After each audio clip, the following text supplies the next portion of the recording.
அனைவருக்கும் வணக்கம். இது உங்கள் அபிமான ருசிக்கலாம் வாங்க நவராத்திரி ஸ்பெஷல். நம்மளுடைய ருசிக்கலாம் வாங்க நிகழ்ச்சியில நவராத்திரி ஸ்பெஷல்ல ஒவ்வொரு நாளும் ரொம்பவே சிறப்பா செலிப்ரேட் பண்ணிட்டு இருக்கோம். அண்ட் இன்னைக்கு நம்மளுடைய நவராத்திரியின் 8வது நாள்ல அடியெடுத்து வச்சிருக்கோம். இந்த 8 டே செலிப்ரேஷனுக்காக நமக்காக ஒன்ஸ் அகைன் செஃப் புஷ்பலதா அவர்கள் வந்திருக்காங்க. இன்னைக்கு அவங்க என்னெல்லாம் இன்ட்ரெஸ்டிங்கான ரெசிபிஸ் வச்சிருக்காங்கன்னு பார்க்கலாம். வணக்கம் மேம். வணக்கம்மா. அப்படி இப்படின்னு ஃபர்ஸ்ட் டேல ஆரம்பிச்சு 8th டே நவராத்திரி வந்துட்டோம். வீட்டுல கொலு வைக்க மாட்டேன்னு சொல்லி பாருங்க, இவ்வளவு பெரிய ஒரு ஸ்பெஷல் ஆஃபர் கிடைச்சிருக்கு. இன்னைக்கு என்னென்ன ரெசிபிஸ் மேம் நீங்க செய்ய போறீங்க? இன்னைக்கு வந்து சோள சுண்டல், அதே மாதிரி காராமணி இனிப்பு சுண்டல். Okay, super. ஃபர்ஸ்ட் என்ன மேம் செய்யறோம்? ரெண்டுமே ஒன்னா செஞ்சுக்கலாம். ரெண்டையும் வேக வைக்கணும். இப்போ சரி. இப்போ காராமணி வந்து நல்லா ஊற வச்சிருக்கோம். ஒரு 7 மணி நேரம் ஊறியாச்சு. அதை வந்து அப்படியே ஊறின தண்ணியோட போட்டுட்டு ஒன்னு அல்லது 2 விசில் வச்சாலே போதும். கொஞ்சம் நல்லா மென்னு சாப்பிடணும் அப்படிங்கிறவங்க 1 விசில், கொஞ்சம் சாஃப்டா வேணும் அப்படிங்கிறவங்க 2 விசில். இது கூட ஒரு துளி உப்பு போட்டுக்கலாம். ஏன்னா இது வந்து நம்ம இனிப்பு தான் பண்ண போறோம். அந்த இனிப்பு பண்றதுனால அந்த இனிப்பை தூக்கி கொடுக்கறதுக்காக நான் ஒரு பிஞ்ச் மட்டும் உப்பு போடுறேன். சரி.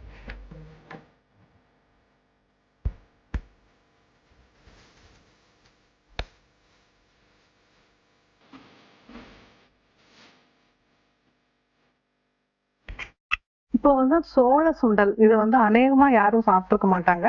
இது வந்து கிராமங்கள்லயும் மலை கிராமங்கள்லயும் தான் இது அவங்க சுண்டல் அப்படின்னு சொல்லி சாப்பிட மாட்டாங்க.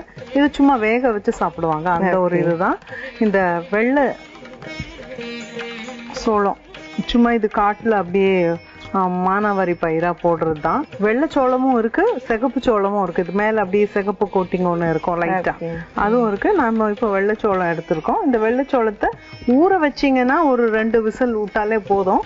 ஊற வைக்காம பண்ணீங்கன்னா ஒரு 4 விசில் விட்டாலே போதும். அது அரிசி எப்படி வேகுதோ அந்த மாதிரியான ஒரு பொருள் தான் இது.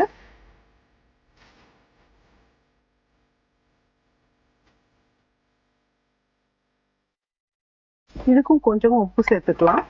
இதுக்கு கொஞ்சம் தண்ணியும் ஊத்திக்கலாம். இந்த தண்ணி பத்தாது. நல்லா மூழ்கிற அளவுக்கு கொஞ்சம் தண்ணி விட்டுக்கலாம். இதுவும் அரிசி எப்படி 2 பங்கு தண்ணி பிடிக்குதோ அதே மாதிரி இதுவும் 2 பங்கு தண்ணி பிடிக்கும்.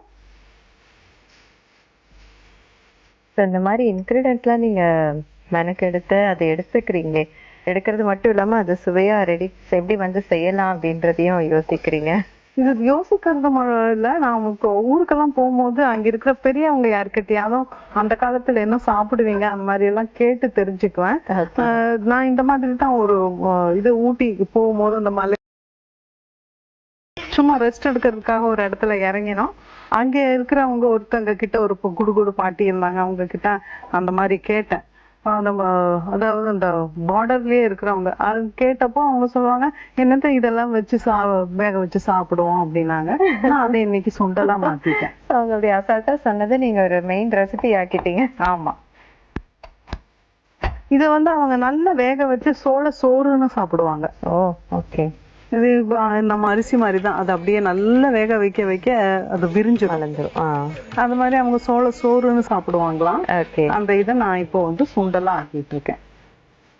இப்ப இது ரெண்டும் வேகட்டும். வெந்தாதான் நமக்கு வேலையே. ஓகே.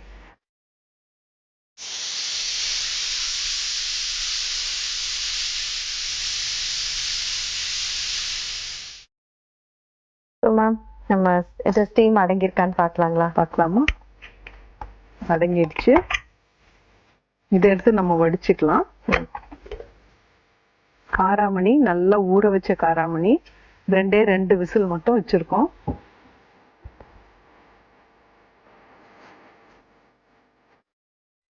நல்லா பக்குவமா வெந்திருக்கு.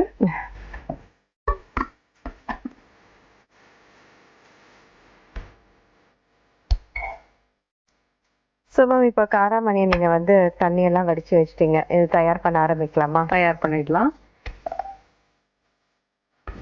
இதுல முதல்ல கொஞ்சம் நெய் போட்டு திராட்சை முந்திரியை வறுத்து எடுத்து வச்சுக்கலாம்.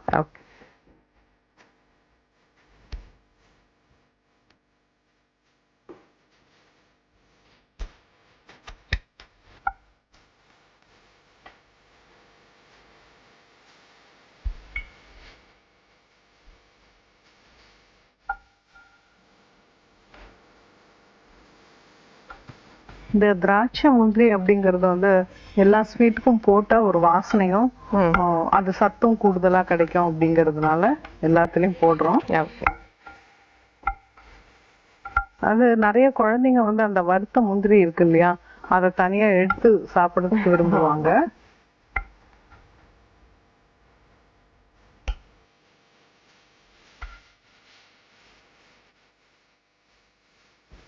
இந்த டிஷ் வந்து நம்ம இந்த திராட்சை முந்திரி இல்லாமையும் பண்ணலாம். இந்த திராட்சை முந்திரிக்கு பதிலா தேங்காவை சின்ன சின்ன பல்லா கட் பண்ணி அதுவும் போட்டுக்கலாம். அதையும் இந்த மாதிரி வறுத்து எடுத்து வச்சுட்டு அதையும் போடலாம். தேங்காய் துருவில கூட நல்ல நெய்யில வறுத்துட்டு அதுவும் இந்த டிஷ்ல சேர்க்கலாம். ஓகே, நம்ம இப்போ இன்னைக்கு வந்து முந்திரி திராட்சை மட்டும் எடுத்துட்டு இருக்கோம். காராமணி நல்லா வேக வச்சு எடுத்துட்டாங்க. அடுத்தது நெய்ல வந்து முந்திரி திராட்சைய வறுத்து எடுத்து வச்சிருக்காங்க.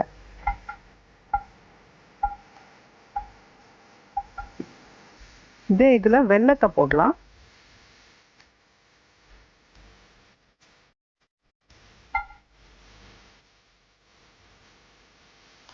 இந்த உத்தேசமா அவங்க சுவைக்கு தகுந்த மாதிரி வெல்லம் போட்டுக்கலாம். இது வெல்லம் போட்டதும் சிம்ல தான் வைக்கணும், இல்லைன்னா வெல்லம் வந்து தீஞ்சு போயிடும்.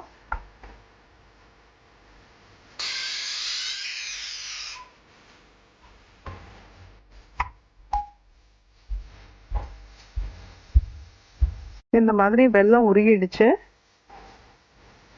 கொஞ்சம் டீ கொஞ்சம் ஜாஸ்தியா வச்சு கொஞ்சம் பிடிக்கிற மாதிரி இருந்ததுன்னா ஒரே ஒரு சொட்டு தண்ணி ஊத்திக்கலாம். இந்த மாதிரி ஒரு தேன் மாதிரி ஆயிடும்.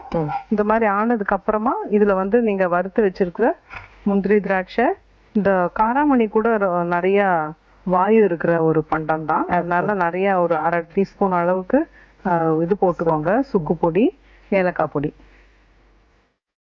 இதுல வந்து எள்ளு சேர்க்கிறவங்களும் சேர்க்கலாம். வறுத்த எள்ளு வந்து சேர்த்துக்கலாம்.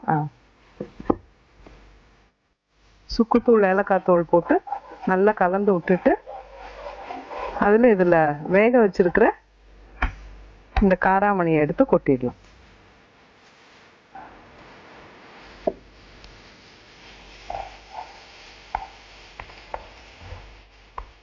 அவ்வளவுதான். இத வந்து அப்படியே கொஞ்சம் சூட்ல விட்டோம்னா, இந்த காராமணி கொஞ்சம் ஆறி இருந்ததுன்னா அது கொஞ்சம் சூடேறணும், அவ்வளவுதான். ஓகே, இப்ப இன்னும் எவ்வளவு நேரமா விடணும்? இது அப்படியே நல்லா அந்த பாகு கெட்டியா இருக்கு இல்லையா, நம்ம வச்சுட்டோம்னா அது ஆறிடும். ஆற ஆற அந்த பாகு கெட்டியாகி கோட்டிங் ஆயிடும். அப்ப இது முடிஞ்சிருச்சு. இது அப்படியே வச்சிடலாம். ஸ்டவ் ஆஃப் பண்ணி இது அப்படியே ஒரு கோட் ஆயிருக்கும். அந்த வெள்ளப்பாகு வந்து காராமணியில கோட் ஆயிருக்கும்.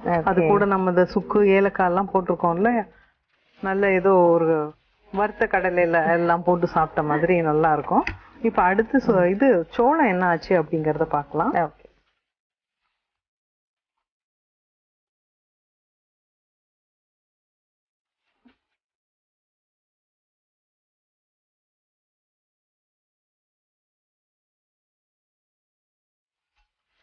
பாத்தீங்கன்னா நல்ல வேகாத சமயத்துல பாத்தீங்கன்னா நீங்க இப்படி அத நசுக்கவே முடியாது. இப்ப பாத்தீங்கன்னா இப்படி கிள்னீங்கன்னா கிள்ள வரும். இது வந்து ஒரு சிலருக்கு வந்து இந்த கார்னை மென்னு சாப்பிடுற மாதிரி நல்ல ஸ்வீட் கார்ன் இல்ல, அந்த நம்ம பழைய கார்ன், அதாவது நாட்டு மக்காச்சோளம்னு சொல்லுவாங்கல்ல, அது வந்து எத்தனை வேக வச்சாலும் கடிக்கும் போது கொஞ்சம் கெட்டியா இருக்கிற மாதிரி இருக்கும். அந்த மாதிரி சுவை வேணுங்கிறவங்க இந்த மாதிரி கிள்ளு பதத்துல இத வேக வச்சு எடுத்தா போதும். இல்ல நல்லா வெந்து வேணும் அப்படி, அதாவது சோளச்சோறு மாதிரி வேணும் அப்படிங்கிறவங்க இன்னும் கொஞ்ச நேரம் நல்லா அதை வேக விட்டு அது அப்படியே அரிசி எப்படி விரிஞ்சு வந்துருமோ அந்த மாதிரி இதுவும் விரிஞ்சு வரும். இப்ப வந்து நமக்கு சுண்டலா தானே வேணும், அதனால நம்ம இப்படி வச்சுக்கலாம், வடிகட்டிக்கலாம்.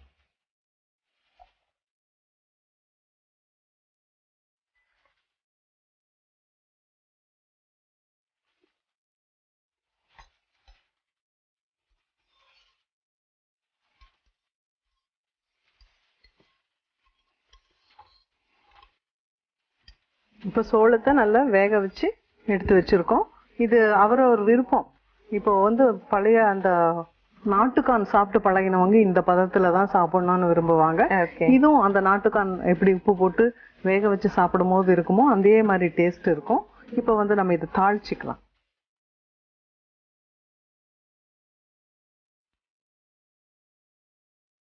இது தாளிக்கிறதுக்கு எப்பவும் போல நம்ம தாளிக்கிறது தான். கடுகு கொஞ்சோண்டு சீரகம் போட்டு தாளிக்கலாம் வாசனைக்காக. இது வந்து எந்த வாசனையும் இல்லாத ஒரு பிளெயினா தான் இருக்கும். அதனால அதுக்கு வாசனைக்கு தேவையானது எல்லாமே சேர்த்துக்கலாம். இதுக்கு ஒரு இத்தினூண்டு எண்ணெய் ஊற்றினா போதும். நான் வந்து கேட்டிருந்தேன், இப்போ நவராத்திரிக்கு உங்க ஃப்ரெண்ட்ஸ் எல்லாம் இந்த மாதிரி ஆரோக்கியமான, அதாவது மில்லட்ஸ் வச்சு ஏதாவது ரெசிபி செய்யணும்னா அவங்க கிட்ட டிப்ஸ் கேட்பாங்க. பட் இப்போ வந்து உங்க ஃப்ரெண்ட்ஸ் ஓகே டக்குன்னு கால் பண்ணி கேட்டுருவாங்க. இப்போ ஆடியன்ஸ்க்காக சொல்லுங்க, இந்த மாதிரி மில்லட்ஸ் வச்சு எந்த மாதிரியான சுண்டல் வகைகள்லாம் நம்ம செய்யலாம்? இந்த மில்லட்ஸ் வச்சு இந்த எல்லா மில்லட்ஸுமே நீங்க வந்து அரை வேக்காடா வேக வச்சுட்டு, அதாவது அது விரியாத அளவுக்கு வேக வச்சுட்டு எல்லா இதுலயுமே நீங்க பண்ணலாம். இப்போ வந்து கம்பு எடுத்துட்டீங்கன்னா கம்புலயும் பண்ணலாம். இந்த சோளம் இந்த மாதிரி கொஞ்சம் முத்தா கொஞ்சம் பெருசா இருக்கிறதுல நல்லா இருக்கும். அதே மாதிரி கோதுமையிலையும் சுண்டல் செய்யலாம். கோதுமை? ஆமா, கோதுமையும் நல்ல ஊற வச்சுட்டு அதை வந்து ஒரு 3-4 விசில் விட்டுட்டு எடுத்து அதுலயும் சுண்டல் செய்யலாம். சூப்பர். கடுகு போட்டுடலாம். ஓகே.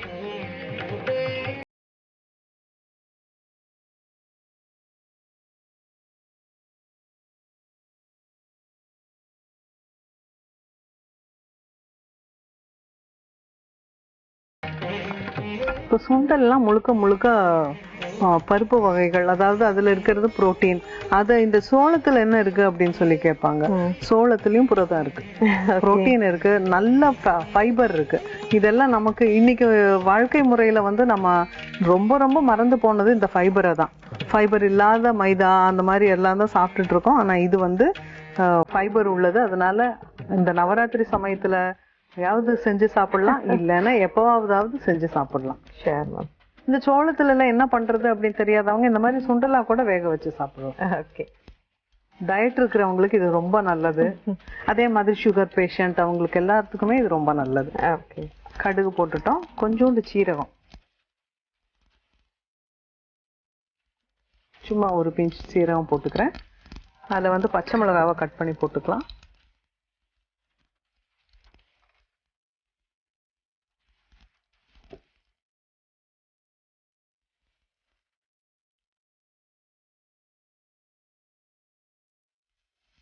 நல்லா பொடியா கட் பண்ணி போட்டுட்டா, ஏன்னா இந்த சோளம் வந்து குட்டி குட்டியா இருக்கு இல்லையா, அதனால பச்சை மிளகாய் இதெல்லாமே ரொம்ப குட்டியா கட் பண்ணி போட்டா அதோட நல்ல மெர்ஜ் ஆகும். இது வச்சு அது கூட மிளகா வத்தல்,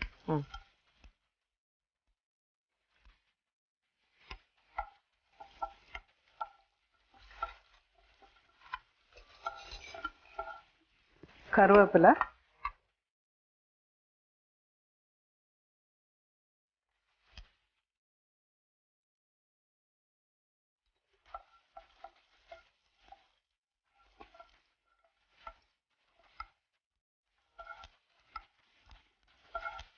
கருவேப்பிலை வறுத்துட்டு இப்போ வந்து இந்த சோளத்தை உள்ள போட்டுக்கலாம். ஓகே.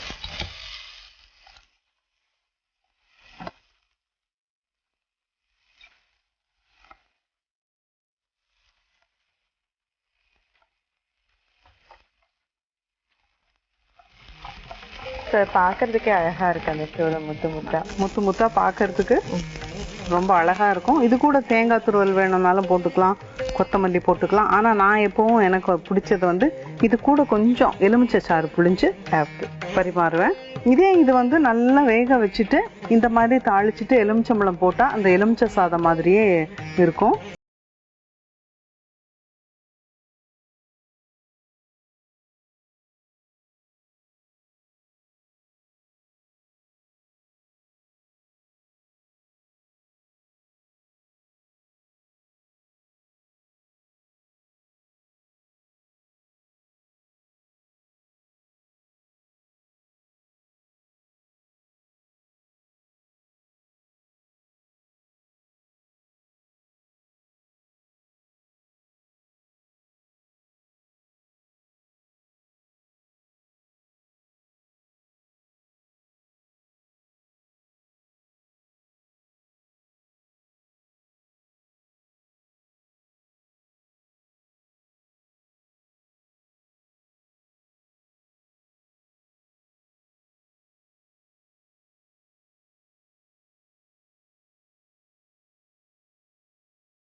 நவராத்திரி வாழ்த்துக்கள். Thank you ma'am. அனைவருக்கும் நவராத்திரி வாழ்த்துக்கள்.